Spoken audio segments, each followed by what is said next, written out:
7 yaşından itibaren hiçbir vakit namazlarını kaçırmamışlar ve abdestsiz dışarı çıkmamışlar. Allah'a şükürler olsun. Ben dedim ki abdest alayım gideyim. Ben işte dışarı çıkıp abdest alana kadar geldim şuraya. Bir baktım bomba sesi. Ben sandım ki füze attılar. Abdest almışken dedim hemen namazın farzını kılayım. Sadece farzını kıldım, koştum gittim baktım ki çocuklar bu halde. Çarşı harap olmuş. Çocuklarım ikisi de yok. Dükkan yanıyor 3. kata kadar. İnne lillahi ve inne ileyhi raciun dedim. İtfaiye aracı vardı, başka yerleri söndürüyordu. Aldım ellerinden dükkanı söndürmeye çalıştım. Dedim ya bu 20 dakikadır yanıyor. Benim çocuklarım yandıysa yandı yani. Boşuna uğraşıyorum. O an bana bir hal oldu, eve geldim. Eve geldim, bizim gelinle çocukların annesi diyor ki oğullarımdan ne haber? Abdullah'ın hanımı diyor ki baba Abdullah'dan ne haber? Dedim yavrum, biz Müslümanız. Önce bir teslimiyetinizi gösterin, Allah'tan kendine razı olun. Sonra başımızın çaresine bakalım. Çarşı yıkılmış, yanıyor. Her taraf ceset dolu. Ama çocuklarımız nerede bilmiyorum. Hemen gidip ben hastahanede araştıracağım. Belki orada yaralı bulurum inşallah. Gittim hastahanede Abdullah çok ağır yaralı olarak buldum. Ama Allah'a şükür benim oğlum hep şehadet getiriyordu. Zaten arkadaşları da anlatıyor. Abdullah'ı diyor yığınların arasında bulduk. Sadece kolu dışarıdaydı. Yani de böyleydi. Şehadet getiriyor. Onları çıkarmışlar dükkandan. 5 saniye sonra dükkan patlıyor. Allah'a şükür yanmadılar. Abdullah'ı bulunca çok acı, çok ağır yaralı olduğu için hemen aldık, ambulansa attık, Antakya'ya ulaştırdık. Çünkü burada ana baba günü, kimse bakamıyor, doktorlar yetersiz. Cumhurbaşkanıma da rica ettim, dedim buraya bize bir büyük hastahane lazım. Yaralıların çoğu yolda vefat etti. Neyse oğlumuzu götürdük Antakya'ya. Orada film falan çektiler, dediler bunun yarası ağır, buna da müdahale edecek, burada doktor yok. Burada kalırsa ölür, sen bunu Adana'ya ulaştır. Neyse muamelesini yaptık, Adana'ya gönderdik. Biz eve geldik, morglarda o bir oğlumu arıyorum, bulamadım. Sonra gece 12 telefon ettiler ki senin oğlun Kırıkhan'da morgda, büyük oğlun orada şehit olmuş. İsmi Muhammed Ali Karakuş. İkinci gün ben gittim Kırıkhan'a, oğlumun cesedini teşhis ettim. Kimseyi götürmedim, yalnız gittim. Çünkü korkarlar. Yani bu olay çok feci bir şey.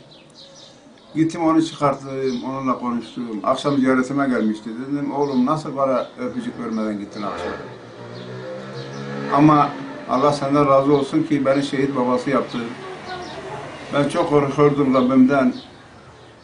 Affını istiyordum. Belki senin hürmetine Allah beni affeder. Hoca dedi yıkayalım. Ben dedim hayır oğlum yıkanmaz. Oğlum şehittir. Ben onu elimle kefenledim. Getirdim buraya. Gömdük. O oğlum da işte ilk gece 3 defa kafasından ameliyat olmuş. 4 gün önce ciğerinden ameliyat oldu. 2 gün evvel dirseğinden ameliyat oldu. Yaraları çok derin çünkü. Ellerin üzerinde deri yok. Almış gitmiş. Sadece et var kemiklerin üzerinde. Allah yardımcısı olsun. Ben bir şey duydum ki internetten chatleşiyorlar. Reyhan'da yürüyüş var. 30.000 kişi toplanacak. Burada miting olacak. Dedim eyvah. Ben çocuklarımın acısını unuttum. Milletin acısı bana çöktü.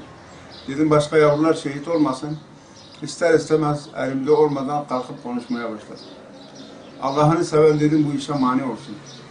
Çünkü Resulullah Efendimiz buyuruyor ki sallallahu aleyhi ve sellem size sığınan bir insan gayrimüslim olsa susadım dese Efendimiz diyor ona bir içim su verirsen ey Müslüman 1 yıl oruç tutmuş sevabı alırsın.